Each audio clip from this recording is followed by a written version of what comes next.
Action items. We're now moving to the action portion of the agenda. I would note that per the approval of the Executive Committee as its August 17 meeting, action item number 1, Principals Association Collective Bargaining Agreement, has been moved to the September 21st board meeting agenda. And action items number 3, Cloudbook laptops, and number 4, construction contract for Ingram High School waterline upgrade projects have been moved from the agenda. So, the board, okay.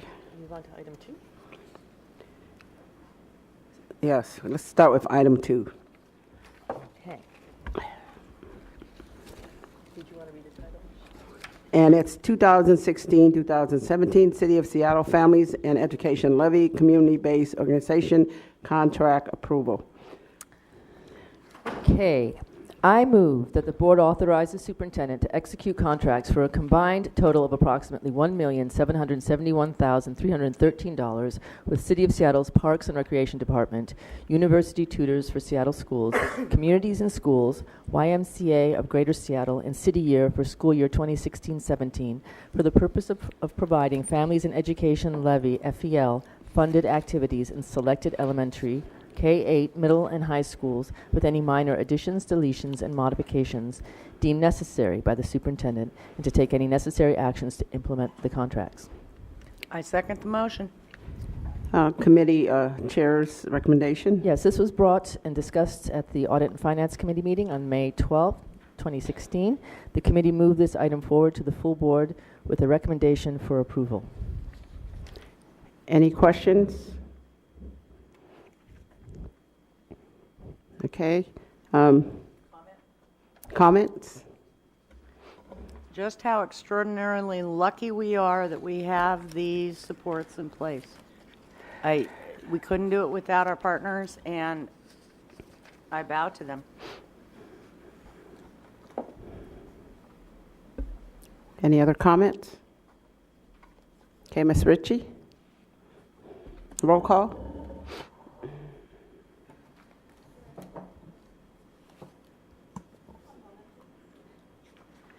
Director Peters, Aye. Director Pinkham, Aye. Director Blanford, Aye. Director Burke, Aye. Director Geary, Aye. Director Harris, Hi. Director Patu. Aye. This motion is passed unanimously. Okay, item number 5, Northwest School of Innovative Learning Fairfax Hospital contract.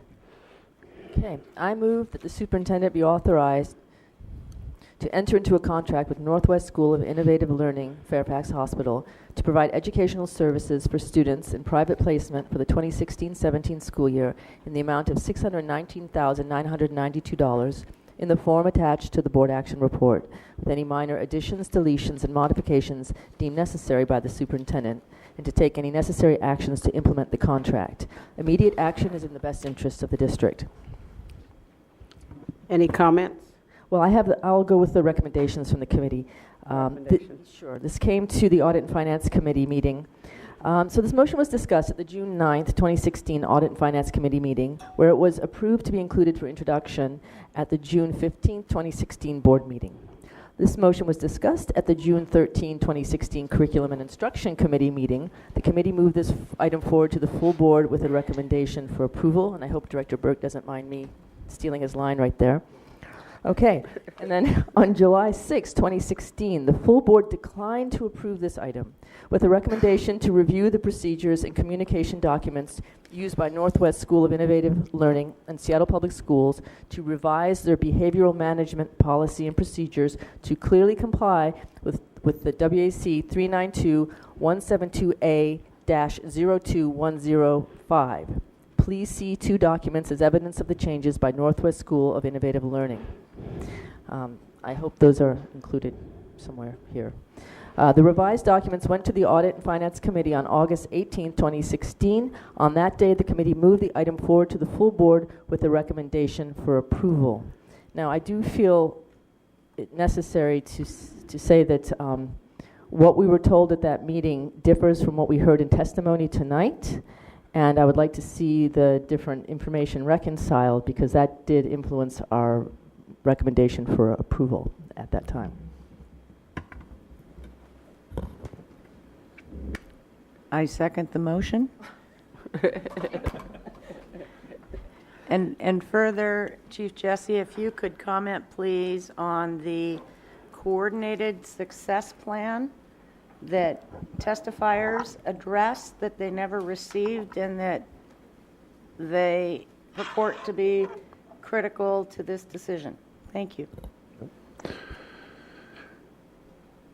Good evening, Wyatt Jesse, Chief of Student Support Services. I'm here for both introduction and action for a contract with Northwest School of Innovative Learning, commonly referred to as Northwest SOIL. And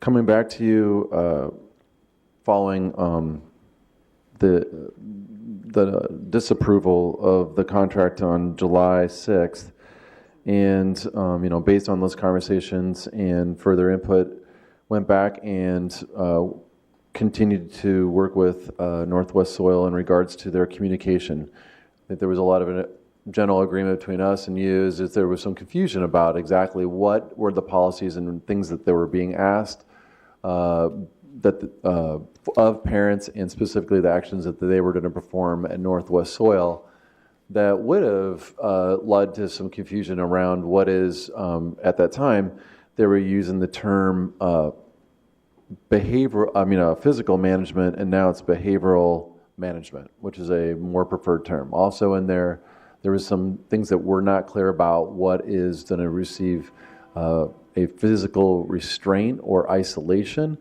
and that new now termed behavioral management policy acknowledgement was a shift and a change. And we had this conversation at the Curriculum and Instruction Policy Committee meeting last week. This particular changes do refer to as well in here in the letter by Northwest SOIL, and I heard the comments was really around what would garner any kind of physical restraint. And so, the things that are imminent danger to the self, danger to others, or significant damage to property, and that's in alignment with our own policies and superintendent procedures are related to isolation restraint, and is in compliance with the RCW related to this. So I think Northwest SOIL has made some changes. There was some clarity in language, and I think the one thing that really does remain clear around this is just what is it to mean to have any kind of physical guidance. And physical guidance is a term that could be in exchange for as what we call an escort. And so for those practitioners that have been doing this work, that an escort happens fairly frequently, especially with younger students, where you're just escorting them, usually grabbing a piece of clothing and moving them from one environment to another. But it's not as you can see in the law, is a holding of a limb, restraining them down on the ground, which is also in part of the concern around a prone restraint. They've cleaned that up. They said, hey, we're not doing prone restraints. We do escorts when someone's disrupted the environment. They can have those kind of students, usually the younger students are the ones that are escorted and moved to another environment in a safe manner. It's a way of what we would term as lower physical interaction with a particular student, and helps to de-escalate a student, get it into a calmer, quieter environment where students can de-escalate. We can work on those strategies with those students, oftentimes in those environments, or even sometimes when other students are inciting them. And I think I would also call out that this is a very unique service. It's a therapeutic services at a hospital in a hospital setting. And there are going to be differences in what they have as their own policies and procedures. I think in our work with them when we were doing this, it did take some time because it was multiple hospitals across multiple states who are using some of these forms. And so again, I think, right as it rightly states, some of the concerns were, do they do a prone restraint? No, they don't. Do they use some physical guidance? Yes, they do. It would be called an escort and not a physical restraint. And I think the really thing that we've been lost a little bit out of this is the unique needs that are placed on these students' IEPs. And there are very few places that do want to take and serve these kind of students. And as I've stated before, and I was talking to Senator Murray's people last week, just around therapeutic services, there's only 19 CLIP placements in this entire state. So that's only 19 places and beds for students with mental health services that can get those services. And then is borne upon districts, including Seattle Public Schools, to most certainly provide services for your students in the oversight. And we feel so strongly about this is that that's why we have our own staff out at Northwest Soil at least every other week. We're out there observing things, we're seeing their practices, we're holding them accountable, and we're working with OSPI. And that is the continuous improvement plan that was referenced. That particular document is just, I believe, public record request was met yesterday, so I'm a little surprised that that wasn't done, or stated that someone didn't receive it, because I was informed of that. But also just to say, that plan that's the states, that's OSPI's, because they're a non-public agency recognized by OSPI. So OSPI has also their own oversight, in addition to ours and the other dozens of districts who do use the services by Northwest Soil themselves. And so coming to you today to say, hey, we do have this oversight. We're going to continue to be out there every other week. They've revised their own policies so that they read better, they're clearer, and they are in support of the RCW in relation to isolation and restraint. And we are working with OSPI and continuing to do so just to further support the practices done by Northwest Soil.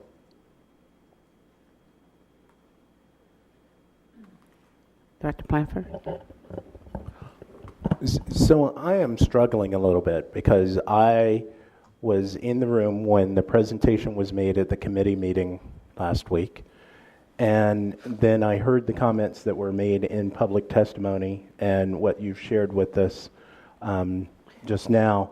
And I'm wondering, how do you reconcile? I'm assuming that you also heard the public testimony comments. Mm-hmm. So I'm wondering how you reconcile or how you would speak to those particular comments.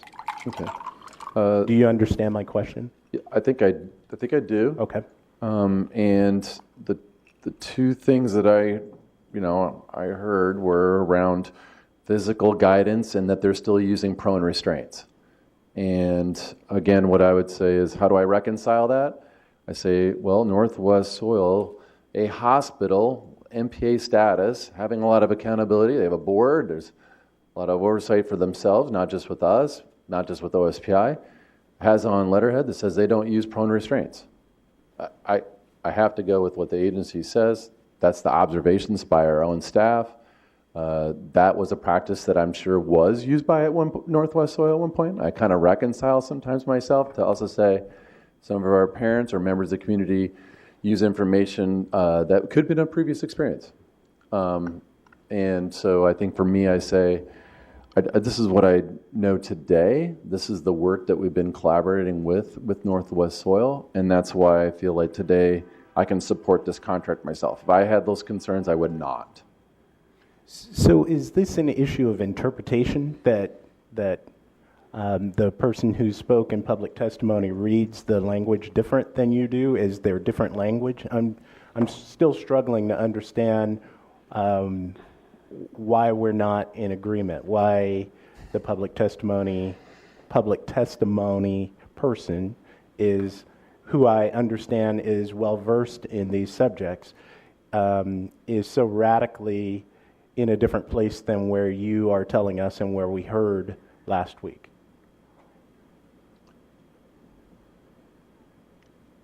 Sometimes it's very difficult for me to understand exactly the intent or intentions of others. In this particular instance, I am just again reiterating that on this piece of paper, it literally reads, "We do not use prone restraints." That was one of the concerns I've heard from some of those constituents. They said, hey, they use this particular type of methodology. And so certain, as you know, some methodologies subscribe different ways of doing things. And so in this particular, how do you de-escalate students? How do you provide physical management of students? And in this particular case, they don't subscribe to all of that, what they provide in that training. And one of those is prone restraints. They do those in other states, perhaps, other agencies. This one does not, and that was a major primary bulk of that concern. They've got it in writing. I haven't observed it, and they're under that oversight of dozens of districts as well as OSPI. That's what I do know today, and I feel with that confidence we'll continue to provide that oversight. It says, I'm looking at this procedure in here, and it does says that procedure of restraint and isolation that relates to Washington state law. So what it says is that they do use restraint, but it's according to the Washington state law. That's correct. So obviously they do use restraint. And what you're saying is that there's something here that says they don't use restraint, but there's two paragraph here that actually says that they do use restraint. Actually, this whole paragraph here talks about how they use restraint according to the Washington state law. Yeah, thank you, Board Director Patu, for clarifying. They do use isolation restraint in this particular environment. What I'm saying is a particular strategy is called prone. It's really a floor hold, and what I'm saying is they don't use that specific strategy to physically restrain a student because that's deemed to be unsafe, and that's been a concern by our community. That's also something out there that we don't want to support, and so that they don't do it as well. Well, I actually agreed with Director Plantford. I think it's the way it's written, that when parents read it, it's translated a little differently, in terms of whether they are or they are not. But it says on here, when you read it, if I was a parent, I would read it and it tells me that they do use restraint, but in a certain way. I mean, this whole paragraph here talks about restraints, and it doesn't say anything in there that they don't use restraint. It's just they said that they use restraint according to Washington state law, and then they tell you about different ways of how they use it. So I'm confused. So if I'm confused, I know the parents that reads it are also confused. I think there has to be a more easier way of understanding exactly what do they mean when they talk about restraint throughout this whole paragraph in this all their procedure and restraint isolation policy that they have on here. So I think that's where the confusion is. Does any other board directors feel the same way I do? Yes, I am also confused. So, if I can, their opening line really is around talking about if students not able to, have behavioral control when verbal de-escalation techniques have not worked. The staff at Northwest Soil physical intervention is always used as a last resort, and will only be used in cases, again, where there's imminent threat to danger to themselves, others, and property. That's in compliance directly with the law, and that's what the emergency response protocol would be. That specific information for those situations would be in the student's IEP as per the IEP team. There'd also be a lot of details around the student's behavior intervention plan that would have been crafted. The language you have here has a lot of depth to it. I'm going to just add up my pieces to say, I think some lawyers have gotten a hold of this document, and there are some things, the way people do have to protect their liabilities. If you even read our own superintendent procedure, and there's a lot of details too in that procedure on isolation and restraint. It just has a lot of what is isolation restraint, what are those mechanisms, what constitutes it, what does not constitute it, and we do. And I've heard before parent-friendly language. This is clearer than it was before.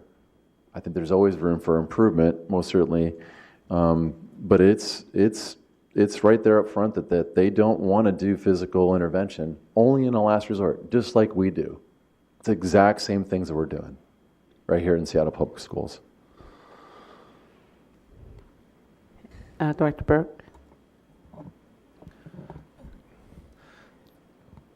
Thank you, Chief Jesse, for the working to help us clarify this because it's a tricky issue. I'm looking at the board attachment. This is page 15. There's a letter from Northwest Soil to whom it may concern that includes context, history, and rationale that indicates this document was updated to reflect the changes in the revised Code of Washington, RCW, that went into effect on January 1st, 2016. For me, I'm trying to reconcile what I had heard in public testimony that the NW Soil documents or contract are not in compliance with state law. What I read there is that it is. And so is this what you were speaking to, that if we're entirely evaluating this based on the documents provided, we're in compliance with state law, but we have historical information about potentially past practices at this organization that might be impacting perception? Is that I'm trying to understand for myself as well what... Yeah, and I oftentimes try not to speculate. I understand the care and concern of particular community members, and we continue to work with those particular community members on a lot of things. But again, that's what I wanted to provide that evidence that's why that letter was written in support of that they were going to be following, RCW 28A .600.485 around isolation and restraint. And so that's what we have here. That's what they're doing. That's what OSPI recognizes them. Those are what I call credible sources. Director Harris? I'm so troubled when folks that I respect so much are saying things apparently very differently. I would like either general counsel or counsel who has reviewed this contract to come up and speak to their interpretation of it.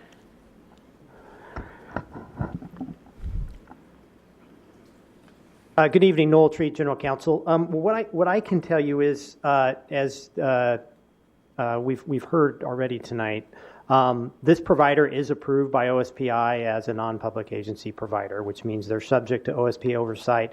They're required to comply with state laws that regards restraint and isolation. Their contract with us mandates that they comply with state law. And so that's what I can tell you about their need to comply. And we also have our own oversight to ensure that during the course of this contract they are in compliance. And if they're not, we'd have the opportunity to terminate if we needed to and go a different direction. I don't know the reasons for the disagreement exactly between what you heard in public testimony and what you've heard from staff. It wasn't exactly clear to me, but they are required to comply with state law under the terms of our contract. Did Seattle Public Schools legal sign off on the last contract and the new language in the letter? And the hold harmless. Yes, and we've got the contract. The contract that's proposed is in our standard form, which has independent contractor, it has indemnification, insurance requirements. So it's got the host of things that provide legal protection to the district, along with a comply with the law provision. Okay, and legal also signed off on the proposed letter to be given to. We didn't see the letter before they. Oh, you mean the letter or the consent or the acknowledgement? We didn't sign off on it. No, they didn't send it to us review before they provided it to the district. But I have looked at it, and the acknowledgement. It's not a consent form, so I want to just clarify that. But the acknowledgement of policy does track what state law says about using restraint only when there's imminent danger of harm, and so it's consistent with what I see in the WAC. If that's your question. Thank you. Director Blanford? I'm trying to, recognizing the time, I'm trying to at least be curious about the implications of not moving this forward. And so I looked at the alternative section of the bar, and it says this is not recommended because not approving the motion is not recommended because students legally mandated IEPs would not be met. The district does not currently have a program to meet the high needs of these students. Can you say more about that? I could say a lot more about that. The There are. abridged version, maybe. I'm trying for that. So there are very limited service providers for therapeutic services that are similar to Northwest Soil. We contract with really only 3 of them. Child, which is down in Renton, Overlake Hospital, which is in Bellevue, and these folks right here that are out there in Redmond. Sorry, they have a couple locations.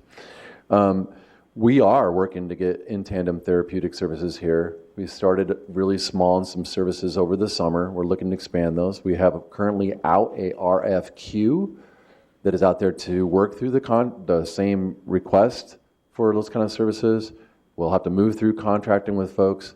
This was just done for very much around just for summer services to meet our needs of our students. Definitely, that was done well in advance of this, but these students have to be served right along with the other school calendar. We owe those services, that's on the IEP, and those particular placement needs are on the students' IEPs, and the IEP teams will also have to talk about the placement and if there was to be a change in placement.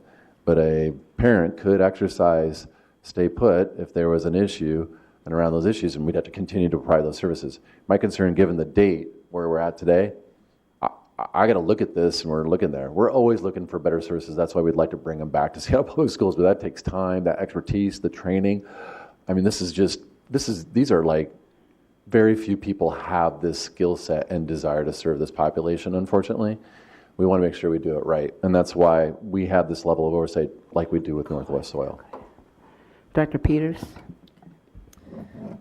So another thing that was brought up in public testimony was the claim that we do have within the district a therapeutic day school operated by Seneca at Original Van Asselt. Is that correct? Yeah, I've updated, these have been regular updates that I've been providing the curriculum and instruction policy committee, and so those are things that we said we would start really small, working ourselves, so it's just like literally a couple students just to get services over the summer, right? And that's not during a regular placement. We can most certainly extend those things. We are doing that, but we're not set up for most certainly 9, or really what I'm looking at more like at 12 students that we would be looking at for Northwest Soil in preparation as students move in. So those needs are amazing. A classroom really we would think of just, typical classroom, the size and everything, would really serve about 6 students, and that's all we really are having. We're set up for right now as we start small on this work. We'll see how the RFQ, we do have other people interested in working with us on this. It's just going to take some time.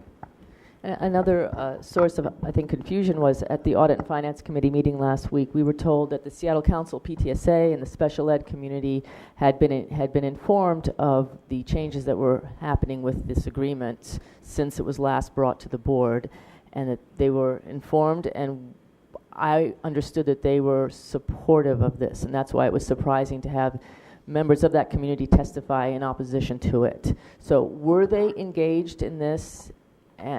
We've been in, I think I got your question, I hopefully, and there's so many comments, I can't quite, I think this one's around whether we've been talking about therapeutic services. I don't get into conversations around specific contracts, but we have been in conversations for at least a year plus around therapeutic services. I know that Director Geary has been part of those conversations just when she was on SEAC from a year previous. It's been a need, mental health services, the things that we wrap around. And then so we have engaged and continue to update the community around therapeutic services. I'm not sure all members have been in all part of those, those meetings, just because, the attendance wanes and flows sometimes at those particular meetings, whether they're the formal PTSA meeting or executive leadership team of the special ed PTSA. Well, just to clarify, I wasn't being specific to the topic of therapeutic services. I just meant this whole contract with Northwest Soil, which has been controversial when it was introduced to us earlier in the year, and the board did not support it at that time. When it was brought to us again in Audit and Finance, we were assured that all the problems had been pretty much dealt with, and that the Seattle Council PTSA and the special ed community had been engaged on this topic. And so what I'm saying is today to have two members, one in particular who we all know to be a well-informed, prominent member of the special education community, come out and again be opposed to this contract was surprising. And so that's the source of my concern and I think some of my colleagues' concern. So are you saying that her understanding of this contract is not accurate? That's what I'm saying. Okay. Yes, that's the evidence that I'm trying to present today is not in support of exactly what they are saying, because that's the evidence that I have here today. Okay, so Yes. this contract does comply with state law. Yes, it does. Okay, and all the issues that were brought up the last time this came to the board have been addressed? Yes, they have. Okay. All right, thank you. Director Harris? Okay. So what's the, Director Gary? When I brought this up originally, it were several of the provisions in the emergency response protocol that parents were being forced to sign that caused me concern. And that I do see that the use of a behavior management system rather than a physical management system, that language has been changed, that physical guidance has been defined as not restraint. That was one of the issues that I brought up because it wasn't differentiated as to when restraint would be used or not be used through the language, even though there were two different sets of circumstances which might call it into question. I do understand how difficult these students are to place, and my history is such that I also understand that these students, their parents often have been through a lot to get their students to places like this, and nobody wants to know that their student has to go to a setting like this. It's a heartbreaking moment, I think, for a parent, and parents carry a lot around those placements, but they are necessary. And the changes that I have seen and that I have heard do give me comfort, or do, I believe, meet the letter of the law in a placement that is just an uncomfortable placement to think about putting a student. So a lot of times what you find out in the parent community is just a sense that why does any student have to get to this kind of a placement? But the alternative, if we don't place these students, and this is what they're needed, is that we will have to find other placements. And that gives me concern because those placements may be farther away because we don't have placements close by. So then we are sending these students farther away from their community, where transitioning them back at some point becomes far more difficult. Their parents' ability to see them regularly is far more difficult, and our ability to go and monitor the placement that they're at becomes far more difficult for us. And if we are going to see this placement every other week, and we have clearly now a relationship that has been, let's say, highlighted, or we have put Northwest Soil on notice that we are watching them, and that we are very concerned, and that we are going to have an alternative placement. We are developing it up, and we'll be able to, at some point, hopefully place these students. I believe that's a good oversight relationship to have with this kind of a placement. It makes us very close to them, and close is good because close is monitoring. And the alternatives, as I see them, wouldn't give me that level of assurance, as difficult as these types of placements are to think about for any student, and knowing that no matter what the situation, an IEP, a contract, a policy, they're just words on paper. And we may hear, and in the law, you know, words on paper, people are supposed to follow them, but it doesn't always happen. But these words aren't the worst words. These are pretty good assurances. They say no restraint. They say we're not using prone.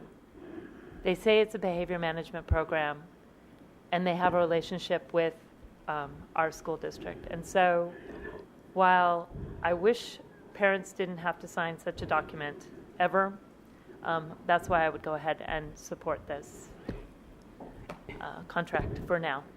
And hopefully by next year, we will have a program suitable that we don't have to rely on these types of contracts. And I actually feel comfortable. Wyatt Jesse actually did mention that our staff will be monitoring what's going on over there to make sure that they are they're actually doing what we have asked for them to do. So I feel comfortable with the district actually doing monitoring and making sure that there's a follow-up. And I will support this contract. Any more questions? Director Pinkham? In the letter from Northwest Soil on the context and history rationale, just kind of one thing that's standing out for me is they're saying we are currently reviewing our physical management and the necessity of the requirement of the signature for proof that requires parents to acknowledge our procedures. So to me, that's saying they're still doing a review process to even if they're going to require such a signature, so something can change after this is signed. I mean, they may toss this whole thing out.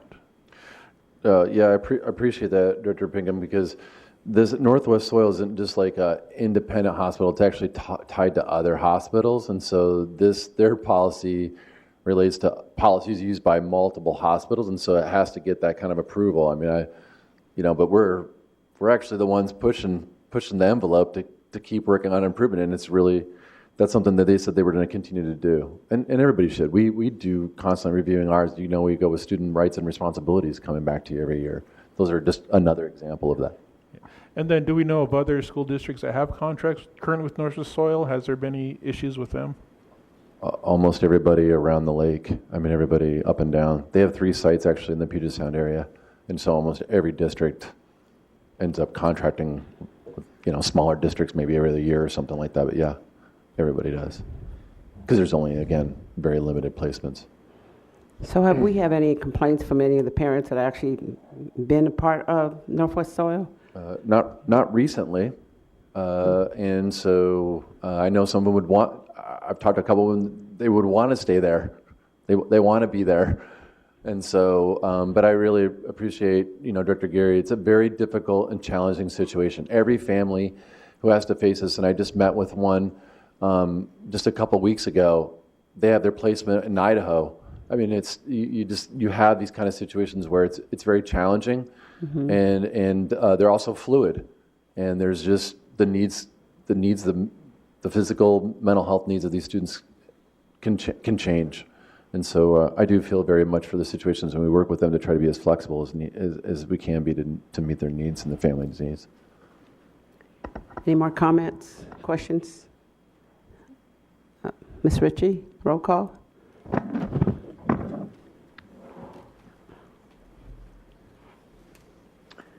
Director Pinkham,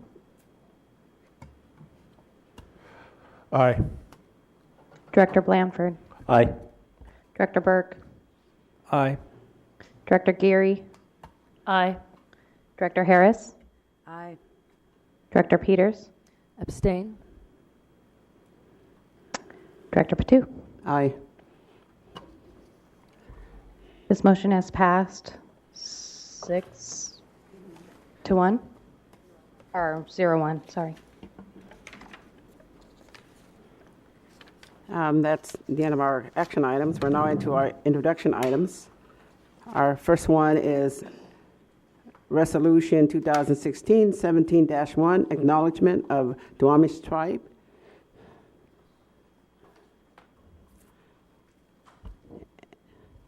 And this motion was discussed at the Executive Committee meeting on August 17, 2016, to review the item and move the item forward to the full board with a recommendation for approval.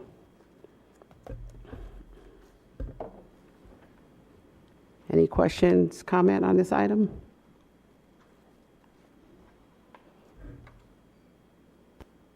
Do you wanted to say anything about it? Who wants to say something about this item? I guess it'll be me. Yes, I brought forth this item, and particularly just want to think about when you travel around the world and you go places and the school systems that they're at, a lot of things that they teach will be about the people that were there. You're learning about the history of the people who are there. And I think for us here in the United States, North American continent, to be able to acknowledge the indigenous people that were here is a way for us to say, yes, we're stepping forward to make sure we're being really inclusive. Our race and equity initiatives, that we're acknowledging the people that first occupied this land. And if we're going to acknowledge them, here in Seattle, the Duwamish tribe, the Duwamish nation, this was their land, this was their area. And by having this as kind of resolution that we can pass, I think it's a great step forward to acknowledge where we are as a city, as a state, as a nation. Because too often, I have seen that usually, unfortunately, yes, I know native populations are very small, less than 5%, less than 2% in some places, that oftentimes they get marginalized. But if we can stand up for the minority saying, yes, we know you're here, we acknowledge your existence and your continued existence, not that you're no longer here. Yes, the Duwamish people are still here, and they've been struggling to get their recognition. They had it for a number of years. They're actually the first tribe listed on the Point Elliott Treaty, I believe it was, if I remember the correct one. But then during the termination era in the 1950s, they lost it, and it's just they've been struggling to get it back. So some of the documentation that hopefully you'll see, they're not seeking new federal recognition, they're seeking the restoring of their federal recognition. And when we think about, the Chief Seattle, this is the land that we're on, the chief of the Duwamish Nation. Yes, he is buried over with the Suquamish Nation. But my tribe too, one of our famous chiefs, Chief Joseph, he isn't buried on our reservation. He's buried on the Colville Reservation. But that doesn't take away from us as an Nez Perce of who we are, just because one of our great chiefs is buried elsewhere. So I'm glad that the executive committee and Director Harris, for being the co-sponsor, listened to this proposal and have agreed to pass it on for approval. Dr. Blanford? I have a question for Director Pinkham. It is my understanding, and you can clarify, let me know if I'm wrong, that there is more than one tribe that is represented in the greater Seattle area. Is that the case? There are a number of tribes I would consider the Puget Sound area home. From the Suquamish, Muckleshoot. I don't want to keep on listening because I'm afraid I may leave someone out, but Duwamish is probably the one that's, even many of the native communities, when they have meetings, they'll say, I want to acknowledge that the land that we're on is the Duwamish of the nation. So, but are there other tribes that would call Seattle home? Yes, I would probably say so. Yeah. So the reason I ask the question is I'm just curious if this puts us in a bad position in recognizing the Duwamish and not recognizing the other tribes. Do you see the gist of my question? Yeah, I can see that, but I would say the Duwamish have the more claim to this territory than probably the others. The Muckleshoot are in their area, the Suquamish are in their area right now, and the Duwamish, they were moved out of the Seattle territory to basically settle the Seattle area where we're at right now. And one more point, and this is not so much a question but a comment. In some ways, I wish this resolution had gone a little bit further. And the reason I say that is since I've become a board member, there have been a few occasions where we have named schools. And I always have a little bit of discomfort with naming a school, recognizing that we are on the land of the Duwamish or other tribes. And the name of, that name never comes up, or a name that's associated with the tribe never comes up. And I wish in some ways that this resolution had encouraged us as a board to take that additional step of naming our schools, recognizing the indigenous people on whose land those schools are located. And so maybe in a future resolution, and I'd be happy to work with you on this and have some conversation, but I'm conscious of the colonial nature of naming sites that you have taken over, naming them, and then one day they become yours. They no longer have the association with the indigenous people on whose land the building is actually located.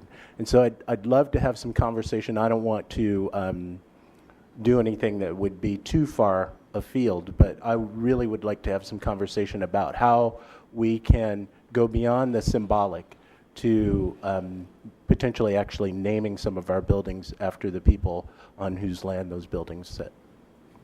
Yeah, I think and then part of that was added to the resolution. Yes, acknowledging the Duwamish, but also to see how we can better the education and for the natives in our district. So that could be definitely something to pursue, and I thank your input on that.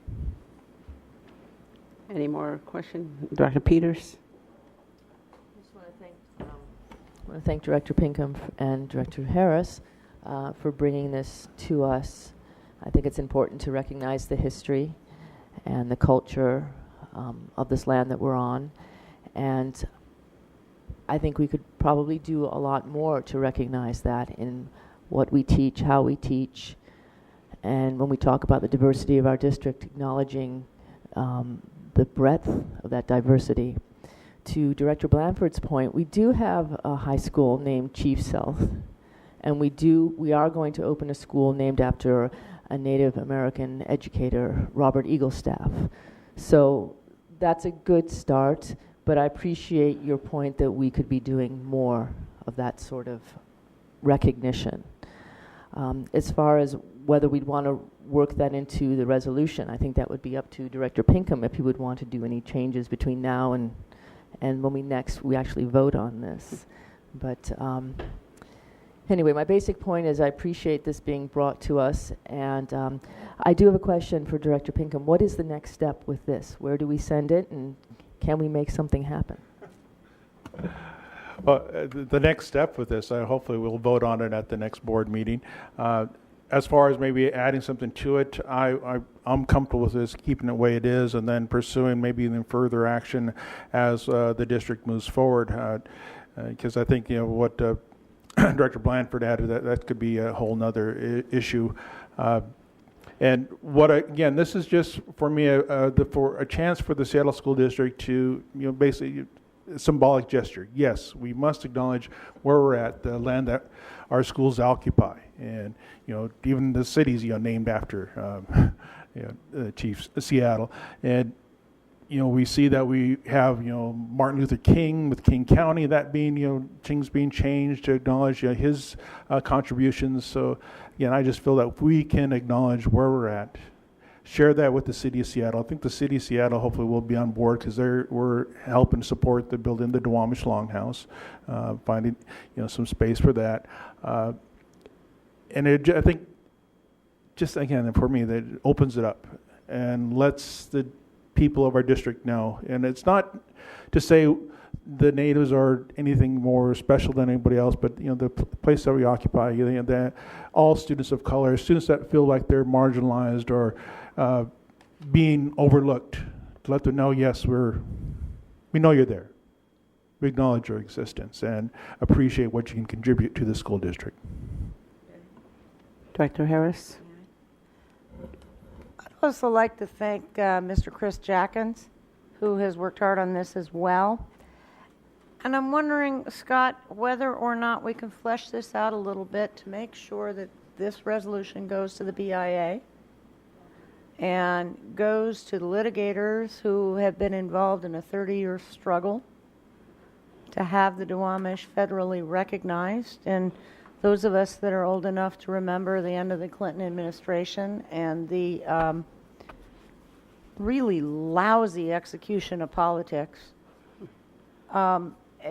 just standing up and getting counted and sending it to our state's congressional delegation and to the BIA and in fact even the White House, because there's some question as to whether there'll be another executive order at the end of the Obama administration. And I'd be very proud to be referenced in a footnote someplace that we stood up and got counted. Yes, the federal recognition process. The Duwamish did go through the process that's laid out by the federal government, and they got denied. So the next only other course of action is to take it to the courts, and that if they can bring our resolution as a means of support for them, I think that'd be great. Any more comments?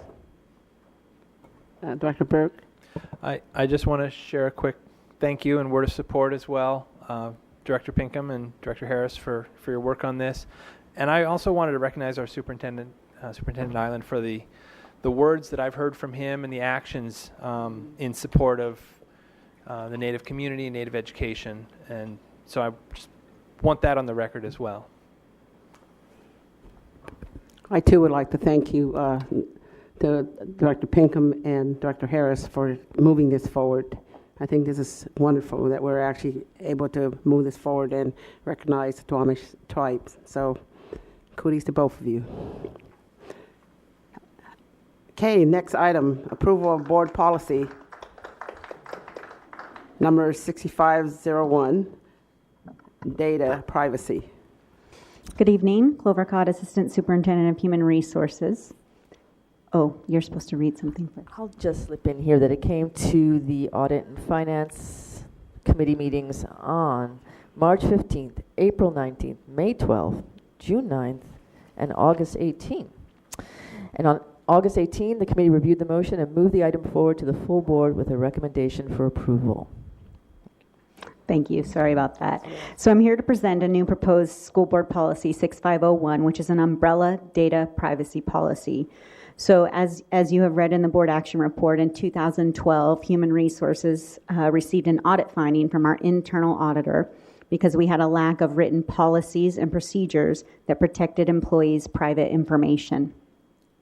So while we currently have policies and procedures regarding student records, 3231, and personnel records, 5260, this proposed policy was developed as an umbrella data privacy policy regarding the personally identifiable information of students, parents, guardians, volunteers, and employees. It also includes language that third parties who are granted access to personally identifiable information are also required to comply with our laws and district policies and procedures. So I did include a graphic to help sort of visually understand what this policy was in comparison to the other policies that sort of fit under it. I think that helped, hopefully. We were asked by directors at the Audit and Finance Committee meeting to use some of our community engagement tools to see what level of community engagement might be needed before moving this forward. And I did sit down with our Chief Engagement Officer, Carrie Campbell, and we used some of our draft tools to go through the policy and look at how it might impact our students, our families, our communities. And what we found was that while it does not have a large, in this policy in particular, this umbrella policy, does not have a large impact on our external stakeholders, it does have an impact on our internal stakeholders, our employees. So what we did as a result of that is convened a working group from various departments so people could look and give feedback into this policy. And what it has done is it's really been a catalyst to mobilize staff to think about what kind of training we might need to develop to help staff understand how we can better protect and store and share personally identifiable data. So with that, I'll open up for questions. Any question, comment? Director Burke?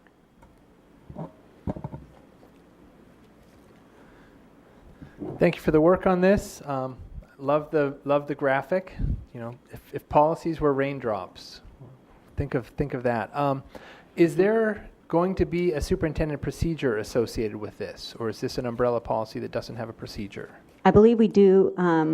We are drafting a procedure, but I also want to make it clear that Aaron Bennett and Ronald Boyd worked really hard bringing this in the first 4 times it came to Audit and Finance Committee. I sort of came in and swooped up at the end, so I definitely cannot take credit for all the work that went into this. There will be a procedure that's a superintendent procedure that goes along with it, but that is it's in draft form. Any more questions, comments? Thank you. Thank you. Okay, our next item.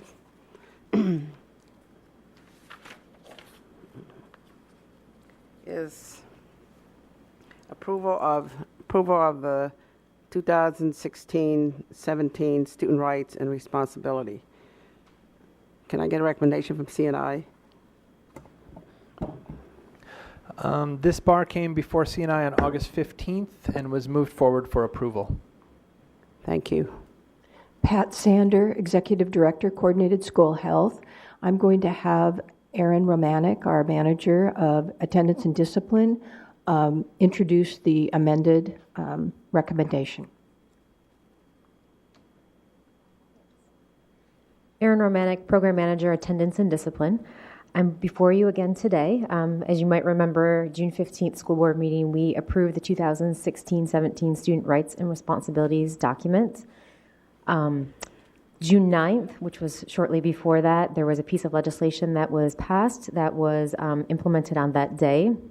Our timelines didn't match up with the timelines of the legislative session that just finished. We felt it was extremely important to incorporate those changes that went into effect on June 9th into the document for this 2016-17 school year. So with that, there's 4 main components that we definitely felt was very important to add and start implementing.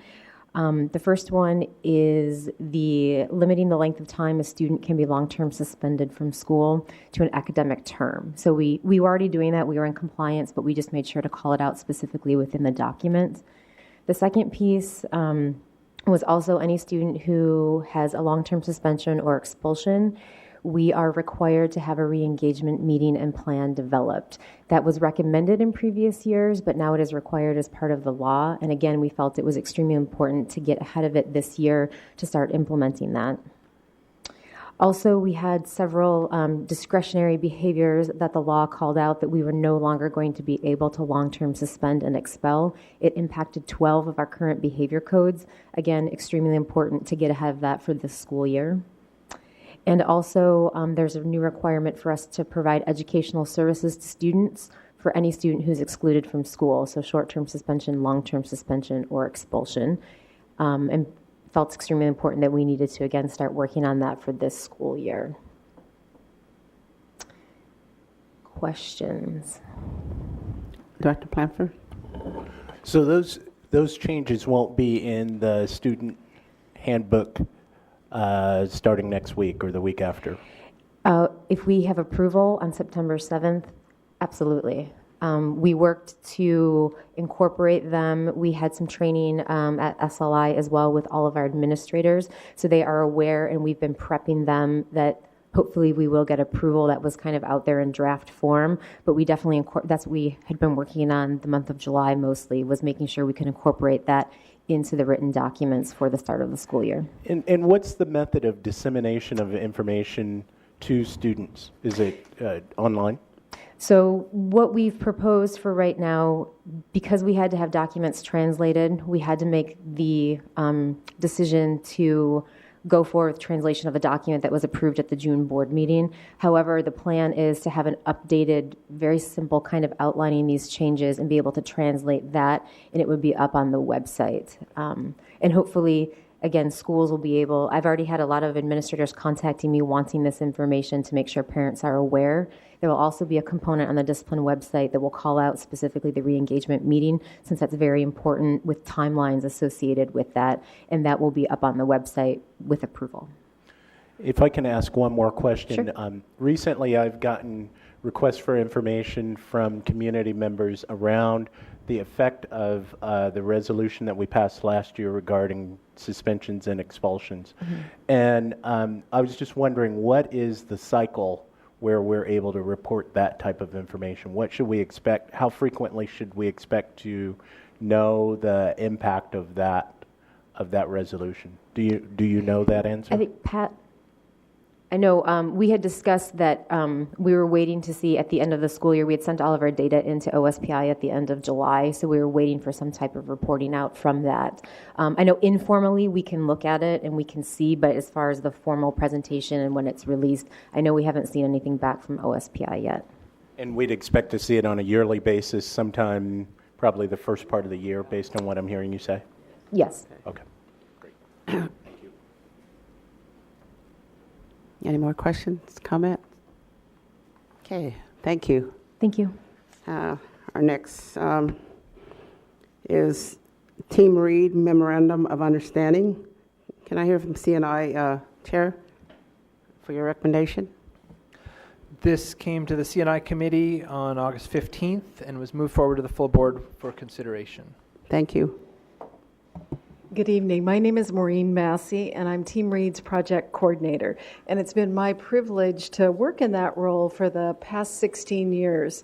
And this month actually marks my 16th anniversary. So I'm here tonight to talk about this item and share with you that we're seeking authorization for 2 items.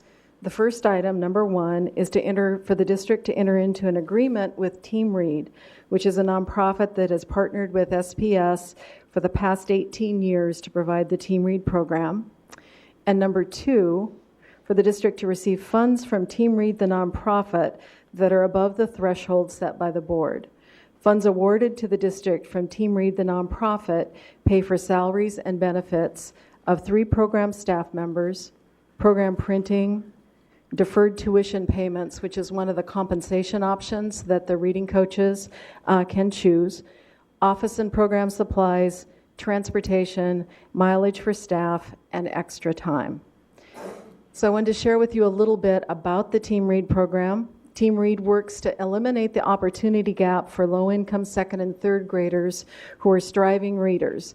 We do this by hiring Seattle teens who are as diverse as their students and training them to be tutors, role models, and mentors for their students. We partner with 11 SPS elementary and K-8 schools and engage teens from 15 middle and high schools. Our model is unique, we believe, because teens benefit as much as their students. They can choose to work for either service learning hours, hourly pay, or save money for college. If they choose to save money for college, Team Read, the nonprofit, matches their earnings by 50%, and those funds are sent directly to their college or vocational school. Just as importantly, teen coaches gain job experience that builds their work and college resumes. And one of the things that it's, I think, important to understand about the work that the teens do is that these are really challenging jobs. And I'm so happy tonight to have the opportunity to introduce to you Jack Koo. Director Harris had recommended when we presented to the CNI committee that we ask a student to come and speak to the program. So Jack is here tonight. He has been a part of Team Read for more than 7 years, and he's going to tell you about his experience with the program.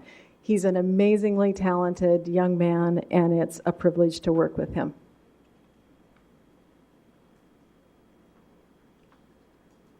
Good evening, everybody.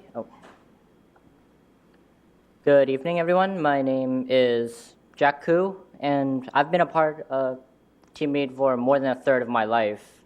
I was a student reader in elementary school. I was a reading coach and a site assistant for middle and high school, and it's left a large impact on my life. In elementary school, I had limited exposure to English because my parents were immigrants and they didn't speak any English. At home, everything we had was in Chinese. We watched Chinese TV. All the books were in Chinese, and my only interaction with English was at school with my peers or with my teacher. Initially, this was fine, but after the years, it became evident that I was falling behind with my peers, and Team Read came at this crucial moment because after the 2nd and 3rd grade, once you start moving into 4th and 5th grade, it becomes really hard to catch up to your peers because you're not only falling behind in English and reading, you're falling behind in math, you're falling behind in science, you're falling behind in social interaction. And through Team Read, it made me more comfortable with English, more comfortable with reading. It taught me that it was okay to ask questions and how to ask questions. So in middle school, when a representative from Team Read came and was looking for volunteers, I took this opportunity to give back to the community that had helped me so much. And my first and one of my most memorable students, his name was Yakub.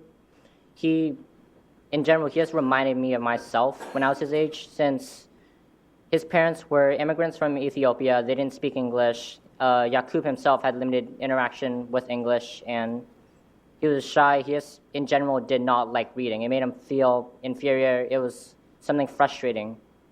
I knew how this feeling was. I knew how he felt, so I wanted to help him as my reading coaches helped me. So what I did was I was patient with him. I kept encouraging him to read more and more difficult books. I kept encouraging him to ask questions. If he had anything that wanted help with, ask questions. Anything you don't understand, ask questions. And after he graduated the program, after the 2nd and 3rd grade, he was able to ask questions. He enjoyed reading. He was able to work with other people, like not just me. He was able to work with other staff at the school. He was able to ask his friends for help. And this is one case.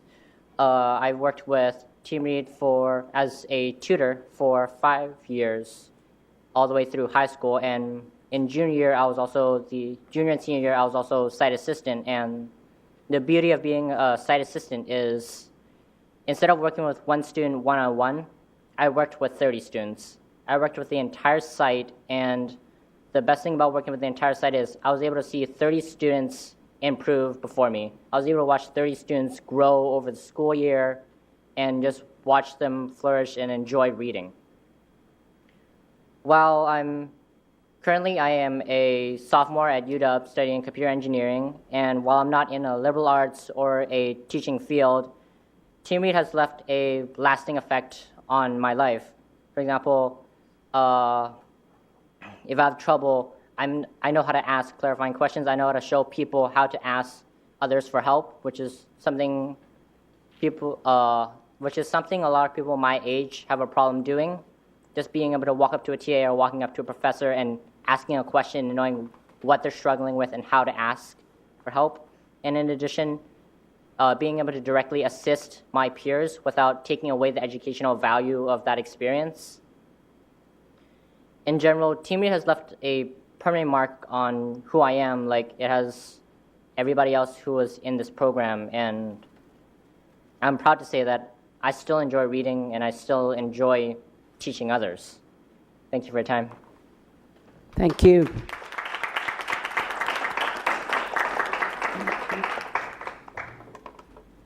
So one of the benefits of my job is that every year I get to work with hundreds of the most amazing young people. And I think that Seattle Public Schools can just be so proud of the work that thousands of teens have done since 1998 that has motivated and supported and encouraged thousands of 2nd and 3rd graders to become better, more confident readers. I'll tell you just a little bit more about the program. I think that there's a couple of things that it's important to understand about the work.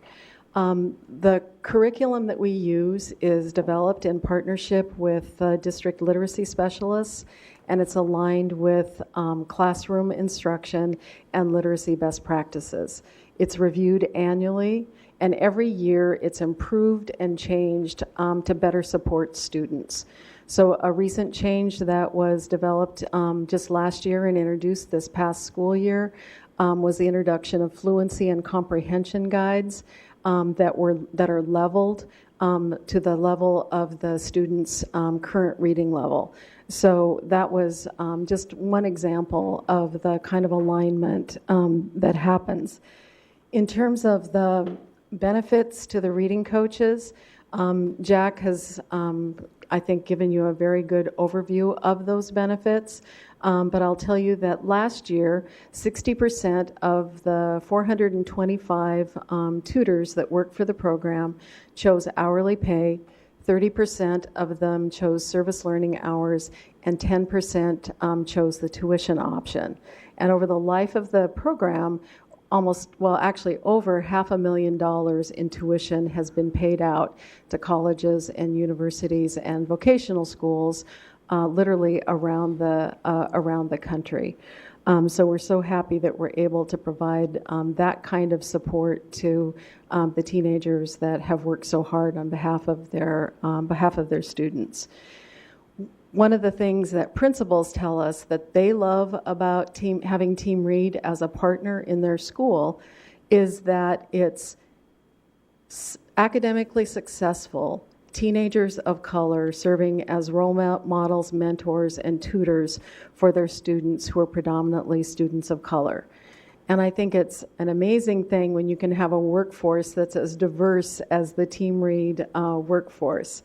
Last year, our coaches spoke 21 different languages, and the student readers spoke 24 different languages.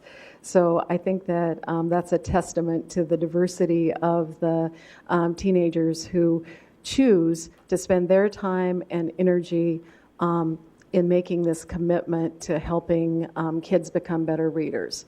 And one of the things that was a learning for me when I first started working for Team Read, and that I've continued to just be encouraged by so deeply every year, is that teenagers join Team Read because they want to make a difference in the world.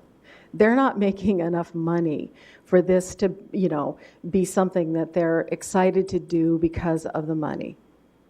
They're doing it because they want to make a difference in the lives of the kids that they're working with. They want to give back. And that's a truly wonderful and thing that gives me hope for our community and hope for the future. So to move back to the agreement being presented for your consideration, Team Read the nonprofit, has recently adopted a 5-year strategic plan with the goal of doubling the number of students that we serve. By 2020, we hope to be partnering with 15 elementary schools in Seattle. In light of the new strategic plan, we wanted to codify and memorialize the responsibilities of all the parties in the delivery and implementation of the Team Read program. We also want to comply with the board policy number 6114 regarding the acceptance of grants in excess of $250,000. When we presented to the Curriculum and Instruction Committee, 3 issues were raised, 2 related to student data and 1 related to the time frame of the agreement. Regarding student data access, a question was raised regarding whether or not teen coaches would have access to confidential student data. As I shared with the committee, coaches have to know their students' reading level and what areas teachers would like for them to focus on in their work with their students. But that is the extent of the data access that our coaches have. In regards to the broader issue of student access provided to the nonprofit, beginning this year, we will, and this is again based on feedback from the committee, we will include in the award to the district funds for the district to pay for an evaluation of the program. This is spelled out on page 3 of the agreement, item D, number 1. Identifiable student data was never shared with the nonprofit, but this change to the agreement further tightens data access. Another question raised at the C&I committee was in regards to Team Read, the nonprofit's access to teens' student discipline data. The change in the agreement that I just described addresses this issue as well. Student discipline data will not be shared with the nonprofit. The hiring of the teens is done by the SPS Team Read program staff, of which I'm one, working with the district HR department.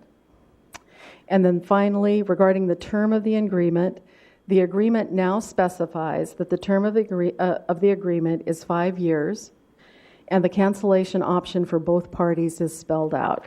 And this is found on page 5, item N. And at this point, I'm happy to answer questions. Director Plepler. Well, I'll just start off by saying to you and to Jack, I so appreciate this presentation.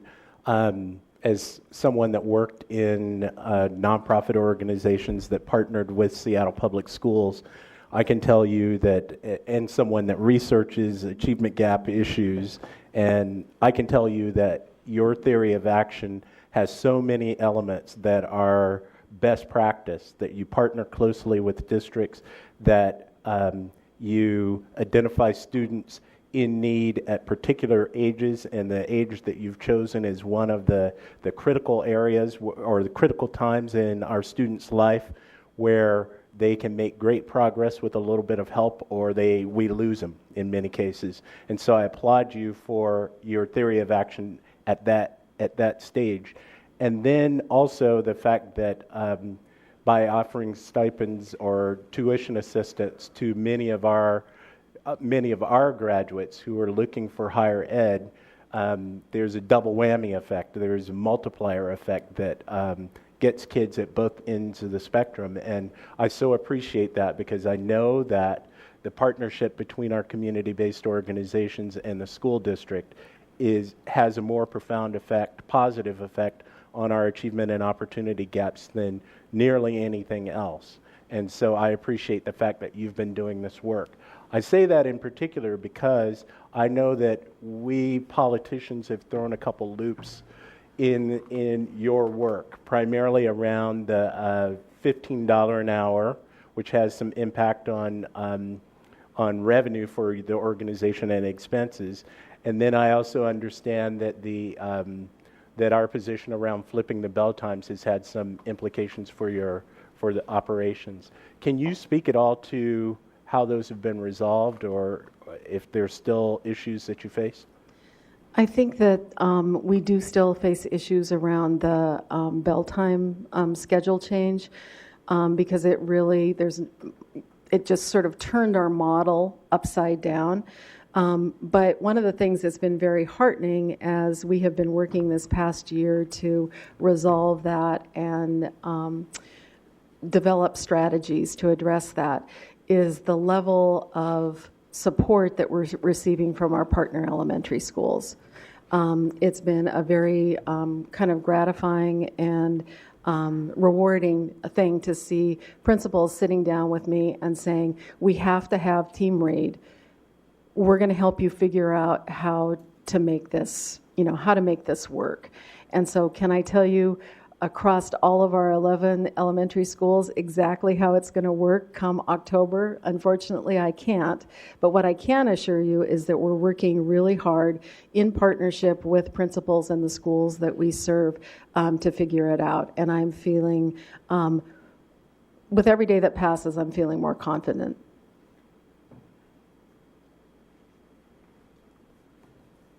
Dr. Geary? Thank you for being responsive to the comments in the committee. You're welcome. And so I just want to clarify. So the Appendix A data file description from last year's contract is no longer needed because we're not going to be doing that data sharing back and forth. We're going to do all that work internal at That's SPS. correct. That's great. Thank you very much. Thank you. Dr. Burke? I want to coattail on my colleague, Director Blandford, that stated everything that I had in my mind much more eloquently than I could say it. So thank you for that. And then I have kind of a left field question for you. Because this model, everything about it is so tight, it's so brilliant, and so effective, I have to ask, can this be replicated for numeracy, for math, or is it being worked on? I think that that's part of our strategic plan is to really grow the program. I think that what we want to do, though, as we look at growing the program, is we want to do it wisely. We don't want. I think that most of us can point to all kinds of examples of organizations that have grown too fast and that have not grown wisely. And the other thing that we want to do is we really want to stay focused on our mission. I think that one of the things that's very easy to do is to sort of slide into mission creep without even knowing that you've gone there. And so I think one of the things that we're really proud of is that that hasn't happened yet. We're pretty determined as an organization to not have that happen. So we want to grow, but we want to grow in a way that is totally aligned with the mission of the organization and do it in a way that's both smart and sustainable. Dr. Peters? I just simply wanted to add that I also think this is a fantastic program, and I'm so glad that the district has this as a part of its offerings. And I also wanted to thank Jack for your eloquent presentation. I mean, wow, I'm going to tell people to come and watch that. So, I mean, this touches on so many different needs and is so beneficial for all the students involved. And so I'm glad we're able to support this. Thank you. Thank you. Dr. Pinkham? Oh. Just want to voice my appreciation for what Team Reed's doing, and also to mention to Jack, why haven't I seen you at the College of Engineering? But for your people that have gone through the program, for them to then go on, do you have a way to track those students? You brought Jack here. Do we know how our other students, data on those performances? We haven't longitudinal evaluations, as everybody knows, are expensive. But because I've been with the program for so long, I'm sort of an informal longitudinal evaluation. So literally every year, as I go out to the tutoring sites, I come across young people who I remember from being in Team Reed in second or third grade who are now working at the program, and it's so fun to go up to them and say, "Oh my gosh, you're back." And it literally happens every year. And at Concord Elementary, for example, last year, 6 of the 25 tutors were former Team Reed students themselves.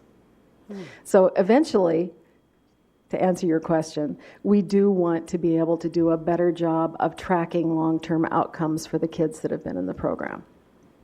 Dr. Harris? You know how I feel about your program. I think it rocks. Jack, way to go. I hope that we can work with Carrie Campbell and her team and take Jack's presentation and put it on our website and yell from the top of our roofs about what our young people can do. I think that that's a wonderful suggestion. Any more comments? I too would like to say thank you for all the great work that continue on in our district. And Jack, your story was amazing. All right, thank you so much. Thank you. Our next item is renew, refuse, disposal, and mixed waste recycling collection services, bid number B03230. Ops Chair, recommendation? Okay.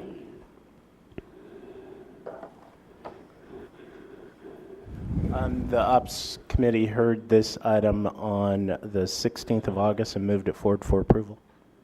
Thank you. Good evening. Bruce Goura, Director of Facilities. So we bid this contract out in May, and I came to the board at the June 15th board meeting to intro it as a 3-year contract. Unfortunately, the winning bidder decided that they couldn't honor the terms of the contract due to a potential price increase from King County for tonnage rates. So because the next bidder was so much higher than the winning bid,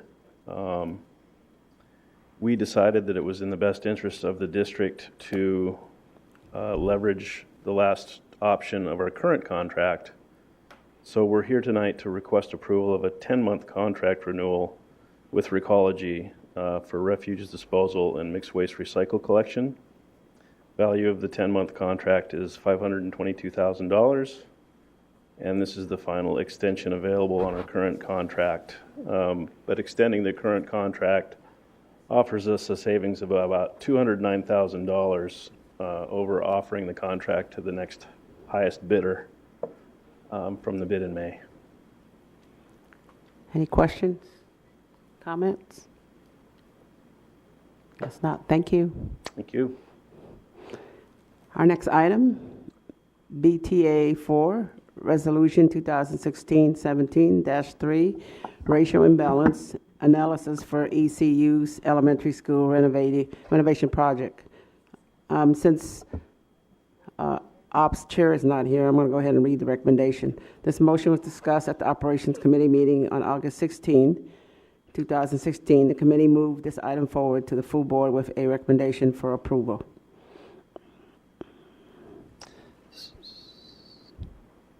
Okay. So Richard Best, Director of Capital Projects and Planning for Seattle Public Schools.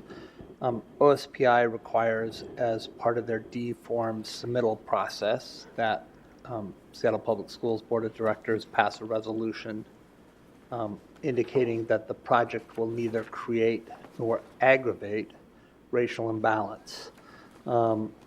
As part of the funding for E.C. Hughes, we will receive SCAP funding, State Construction Assistance, participation funding for this, and so we are asking the board's approval for E.C. Hughes, that the project will not create or aggravate racial imbalance. The current plans for E.C. Hughes are that it would be a neighborhood school and that it would relocate Rocks Hill Elementary School to E.C. Hughes. Rocks Hill Elementary School currently has a minority population of 88%, and by the WAC, just WAC 392, 342-025 would be considered racially imbalanced. Our project will not aggravate the racial imbalance or create that because it already is a school that is considered racially imbalanced. And so we brought this to the Operations Committee as Director Patu and reviewed that with them. So opening it up to questions. Director Pinkham. Yeah, just some language questions here. Where it refers to Rocks Hill Elementary School, and then it talks about Rocks Hill program. I guess, again, some clarification. What is Rocks Hill? Rocks Hill Elementary School is a neighborhood school in southwest Seattle. So then what is the Rocks Hill program that's also referred to in this? That would just be a reference to the educational program there at Rocks Hill, Director Pinkham. So is this then, in a sense, we're moving Rocks Hill Elementary School into E.C. Hughes? Correct. And now calling that E.C. Hughes Elementary School? That the intent is to relocate the existing Rocks Hill Elementary School into E.C. Hughes. That's correct. So I guess then Rocks Hill Elementary School is no more. That would be correct. We'd probably use that for other educational programs. So I guess then in the sense, does that close at Rocks Hill Elementary School, and does that need to come to a board for approval? Goes under the new policy, darling. Noel Treat, General Counsel. I think just to clarify, the building, as I understand it, the building itself is being closed, but the school, as school is defined in policy and state law, is being moved to the E.C. Hughes location. So it's not, as I understand it, a school closure where we're closing the school and not having it anymore. We are transferring the school to a different site. And we'll need to go back and just confirm under your new board policies on program placement and site closure, what that's going to trigger in terms of eventual need for board to take a look at that part of this equation. But it might. It may have to come back to the board, but I need to just double check that. Dr. Harris. I'm real familiar with both of these school sites. I remember in the days of the closure wars when we had to address exactly that issue, whether or not moving a school population to a different school required statutory hearings. I remember some of those hearings. I remember back in the day when E.C. Hughes had been locked up and there were dead crows and broken windows. And the COO at the time, Mike Green, was embarrassed because the weeds were 3.5 foot high on the playground. Since then, we gave it to Westside School at a pretty penny. They helped rehab the building. We kicked them out because we need the space, understandably so.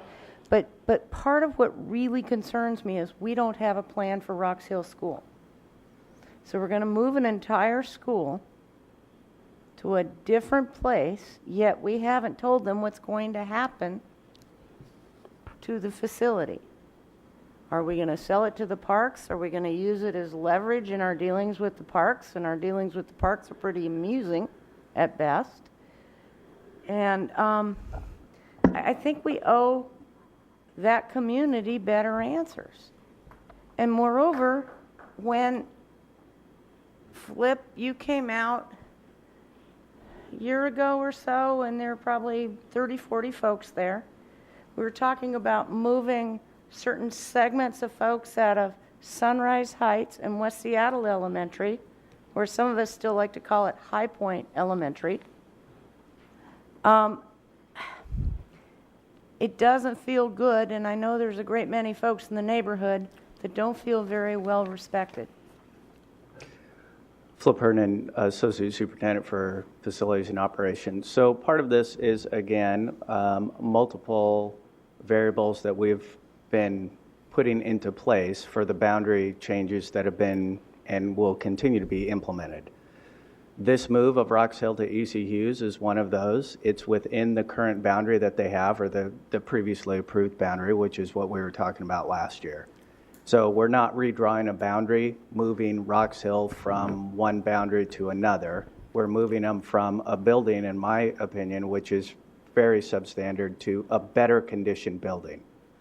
That's the whole point. It's got more room. It's a bigger location. And another little bit of clarity was Westside School also was building their own school, so they actually left on their own accord.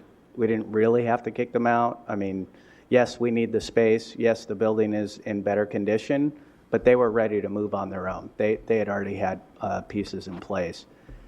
Yes, ideally, Rocks Hill for us, what would we use that for? Currently, the population that's down in that particular area of the city between E.C. Hughes, Rocks Hill, and Arbor Heights do not necessitate 3 neighborhood schools currently.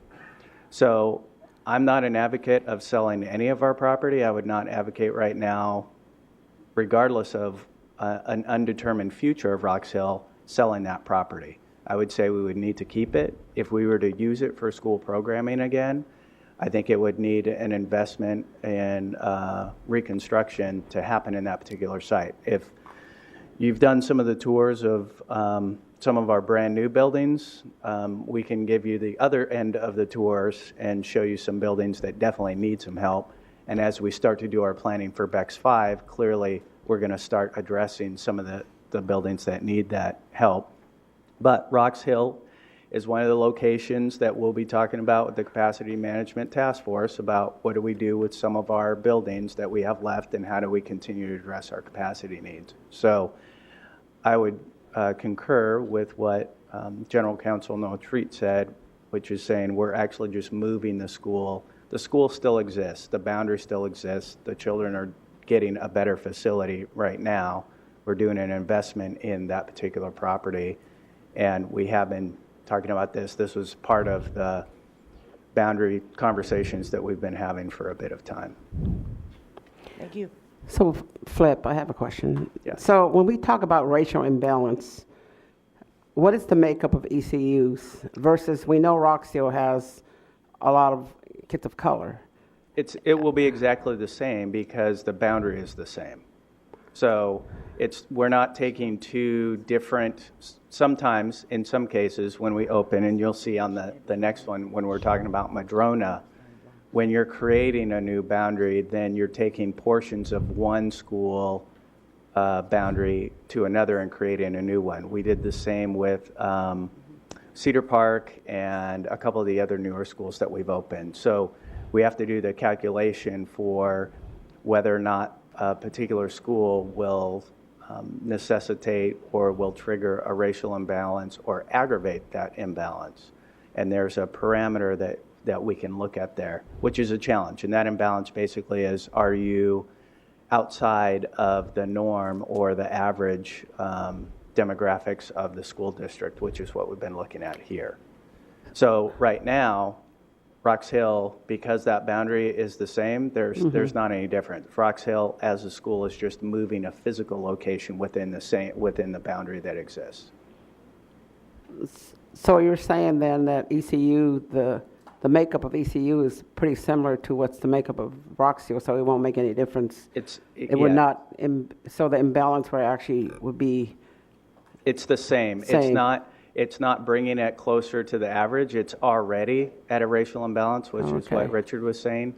And the key to this is that we don't aggravate it, which means even if a school is out of the imbalance, if the move were to move the demographics of Rox Hill from 88% minority to 95% minority, that would be aggravating the situation.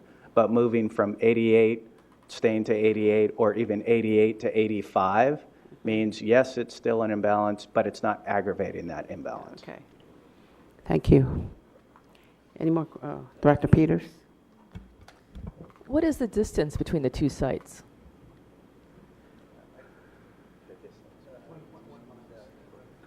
What's it? How much? I want to say maybe a mile. 1.1? Yeah, maybe about a mile. About a mile? Okay.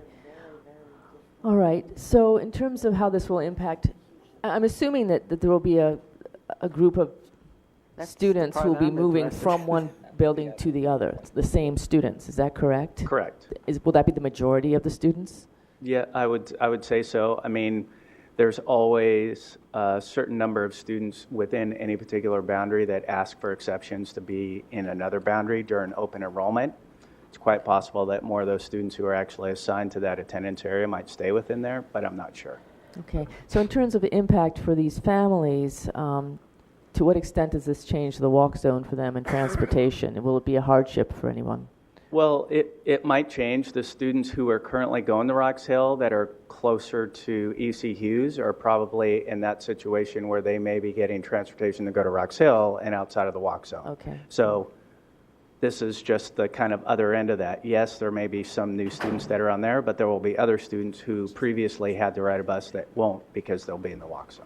Okay, so it's not a drastic change in terms of location. I don't know the exact numbers of students that are in there. We can certainly take a look at that. But again, because it's within the same attendance area boundary that's established, it should be fairly similar for families. But I can look up and get the numbers for you. Okay, thank you. Any more questions? Director Pinkham? Yeah, hopefully, I just am still kind of stuck on this as far as, we're calling a program at Rox Hill Elementary School to make sure that we get that definitely addressed and clarified as we need with General Counsel, because it sounds like, as I read this, the only thing happening at Rox Hill Elementary School is a program. Yeah. So is Rox Hill Elementary an actual school then? So we need to get that clarified and get the language in this to kind of reflect that, because, again, we mention at Rox Hill Elementary School and just talk about programs there and that program moving to E.C. Hughes, but nothing saying officially what's happening to then what's happening to Rox Hill Elementary School. Yep.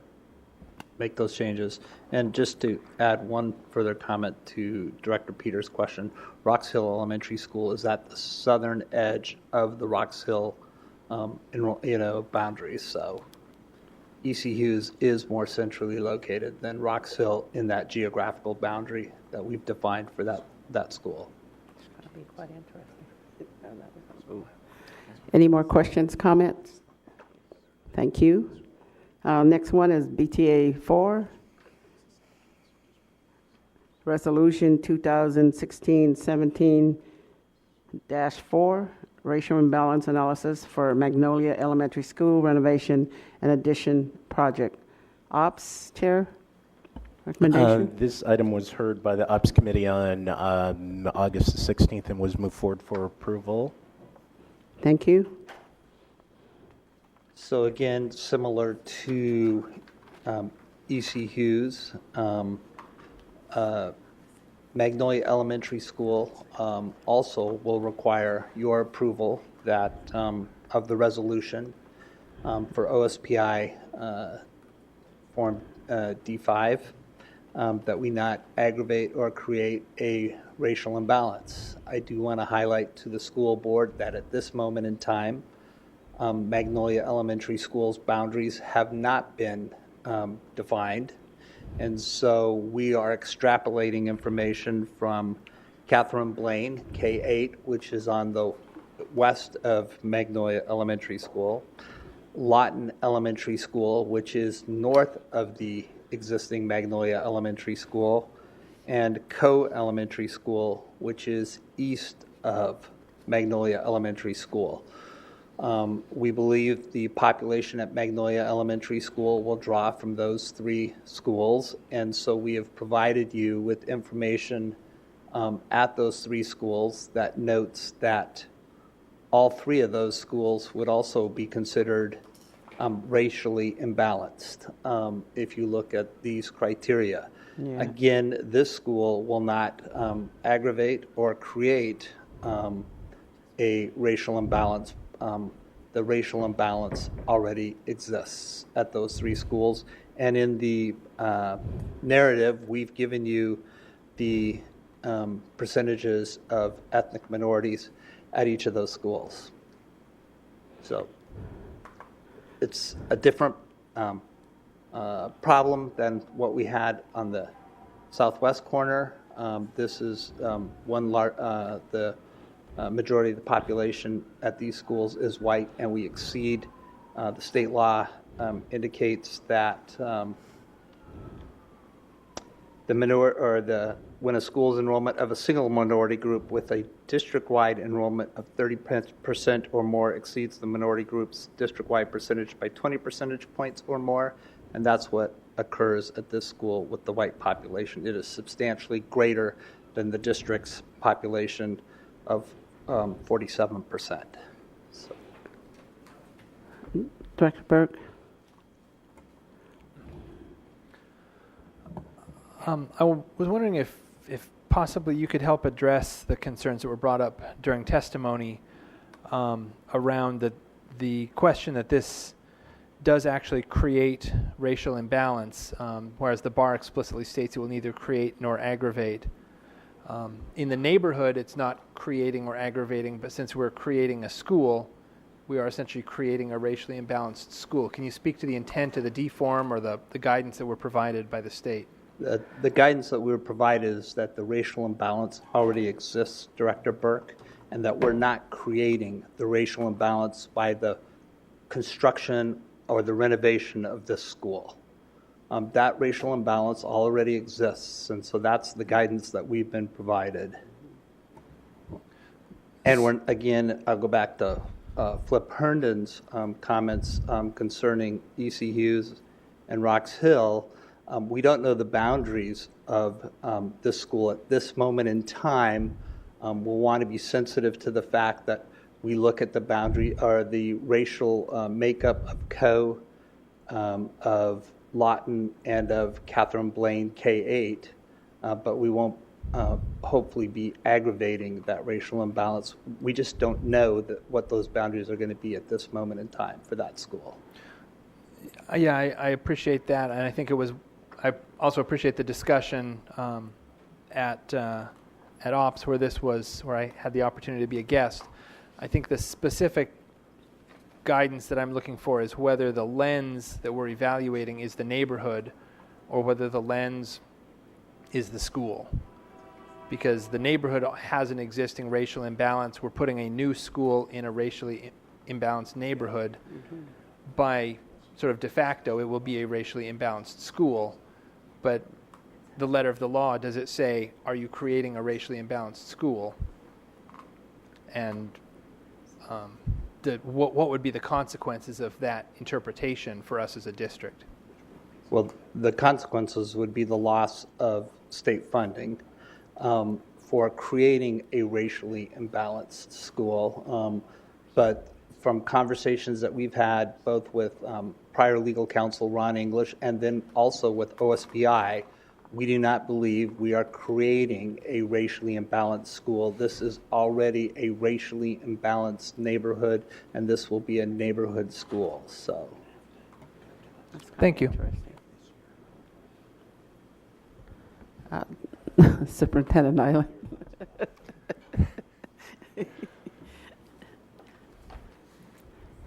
This is a fascinating conversation. It has umpteen layers to it. So this particular law is, I don't know, it would be interesting to know if it had any implications whatsoever. We also have I-200 on the books, which prohibits us from using race. However, as these two schools illustrate, and as, I don't know, I don't know Seattle specifically, I believe nationally, we are more segregated than we were in 1965 when the law was passed that we should no longer do business that way because of the separate but equal piece. I suppose that the only way that you could impact either one way or the other, this particular indicator would be to gerrymander districts and, in essence, try to, rather than consolidate neighborhoods, make sure that school attendance boundaries spanned I hate to say naturally, but naturally segregated neighborhoods to make sure that students were coming from different portions of the district, So, I mean,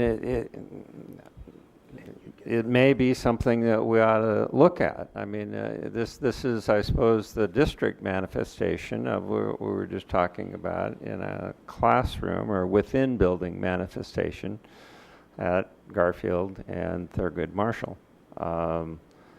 And it's also, I suppose, representative. I mean, this goes back to Reagan. Reagan came in post, in the middle of desegregation and took the money away from desegregation efforts and applied it to teacher evaluation. And so we've been on an accountability piece for the last 30 years saying that, so we abandoned the idea that desegregation worked. And there's evidence to show that it did. So, yeah, I mean, I don't know what an alternative to this would be, but it does create a fascinating opportunity, or I don't know about an opportunity, but observation. Director Blanford? Thank you for the history lesson. The one piece that I think you missed was the parents involved in community schools, the 2007, which was to my understanding, was the prime mechanism that we had to address this issue of racial imbalance. And the Supreme Court, of course, took that away from us, and Louisville and all the rest of the schools in the nation. We were the plaintiffs in that suit. And so I agree with you that we are very limited in the ways that we can address this, particularly given the fact that we're one of the most segregated cities in the United States. Ultimately, particularly as long as we have a neighborhood schools policy, we'll always have this level of segregation in our schools, with all the implications that come along with that. Inability, achievement gaps growing, 5th largest in the nation. All of those are all complicit in this mix. Dr. Geary? No. Dr. Peters? Yeah, I was going to say something along the same lines that Director Blanford was saying, and that is our student assignment plan has had some repercussions, some unintended consequences, and that is the plan that went into effect was it 2009 or 2010. So we now have students who are obligated for the most part to go to school in their neighborhood. And there has been concern that we have effectively resegregated or further segregated our district. And I'm wondering whether we need to have this conversation about whether that was a wise move. I mean, I know there were advantages to having everybody have a stake in their local school. And there have been some pluses, and I know there have been some costs that were saved in terms of transportation. But if the ultimate upshot has been, entrenched segregation, as this conversation has led us to to tonight, this is something I think we need to take a look at. So Director Peters, I would just point out that we have provided you some historical information with the bar, and these problems predate 2009 at both E.C. Hughes, Rocks Hill, and Magnolia Elementary School, or the boundaries of what potentially would be Magnolia Elementary School, and you may want to look at that information. Just Thank you. I actually do love having historical context, so appreciate that. So maybe the word I should have used was exacerbated. Yeah. Exacerbated existing conditions. Thanks. Dr. Harris? Does the historical context go deep enough to address the sordid history of redlining in this city? don't understand the question. Sorry, Director Harris. Redlining in neighborhoods where folks of color were not allowed to purchase property. Does your historical information address redlining? No, our information would only address school population data, not real estate practices or anything else that would deal with restrictions of where people might be able to live. Thank you. Any other questions?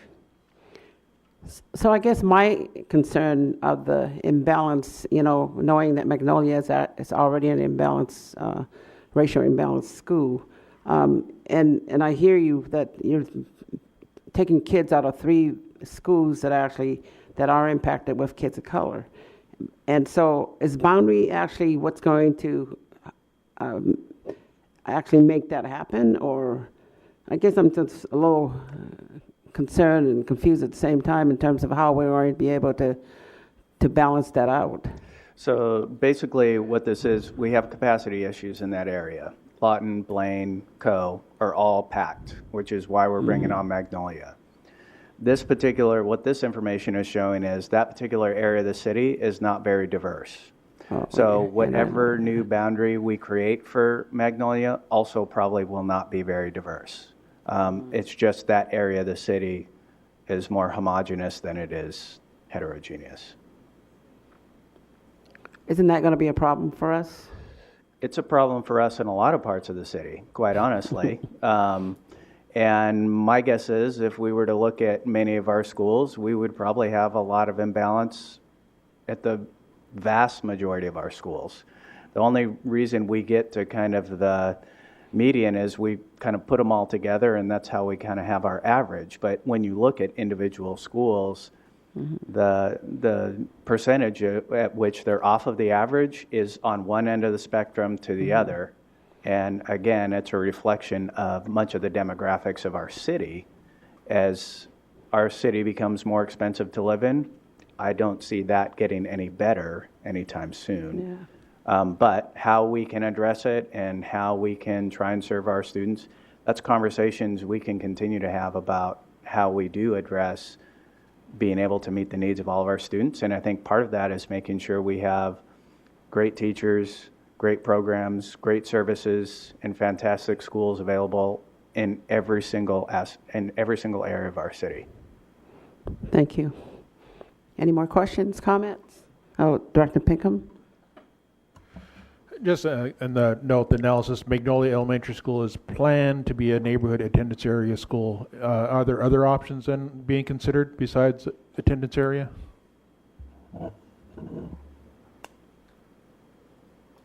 Not that I know of. But possibility that it could be used for like an option school. It's possible, although in this particular area, those schools need the direct relief. And the challenge is that if an option school, we're not going to default assign students to that particular area. So there's no guarantee of relief to the other schools close by. Do you want to say something? So where are these kids actually attending right now, since there's no school in Magnolia right now? They're attending Catherine Blaine K-8. Oh, that's right. Lawton Elementary School and Co. All right. On Queen Anne. Yeah. Private. Thank you. Okay, our next one is actually BTA 4 award contract P1460 for construction management services to Shields Blaise Johnson for the Ingram High School Classroom Addition Project. Operation Chair.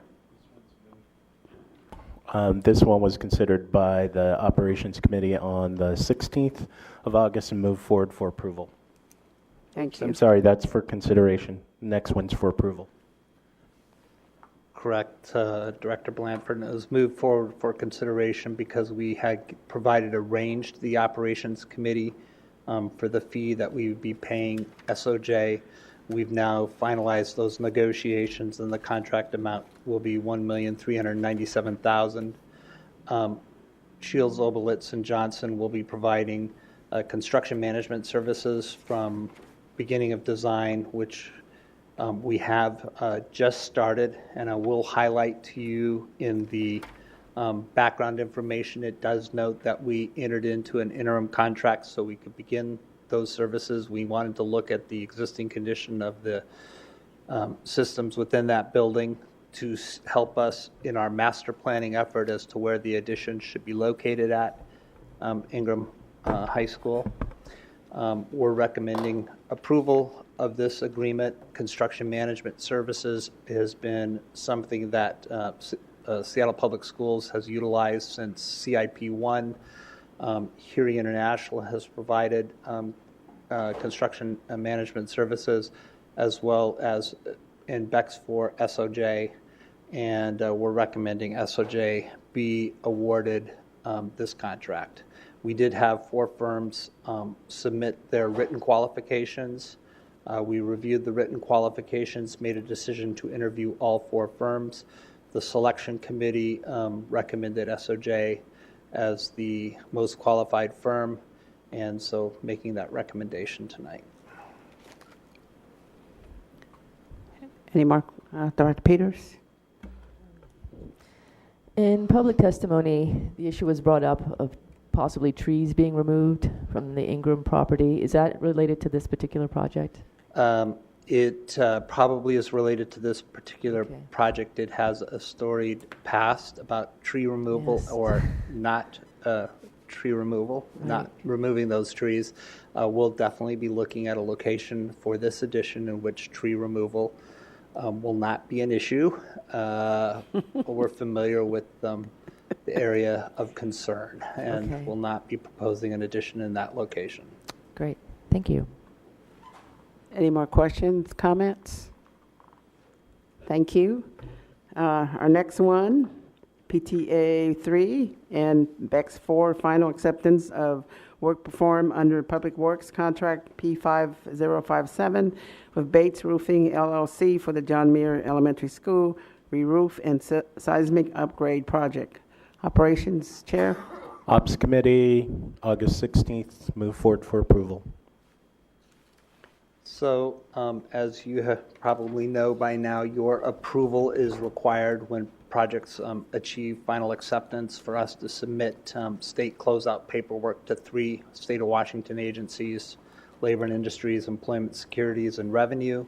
At John Muir Elementary School, the contractor, Bates Roofing, has completed their work. Reluda Architects has indicated that they've completed their work. And so we are seeking your approval. I would draw to the board's attention that the overall project budget was $878,919. The project actual cost was $915,283 for an overage of $36,364. We are recommending that that overage just be taken from BTA 3 underspend, and that's how we fund that with this completion of this project. Any questions, comments? Thank you. Thank you.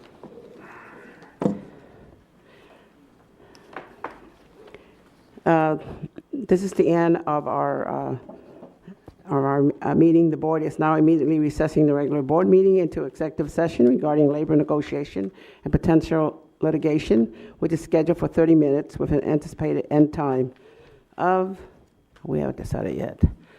But when the meeting is finished, all board directors have to come back in here so we can actually end the meeting in here, I was told. Please. All right. On the microphone. Okay. Got it. Okay.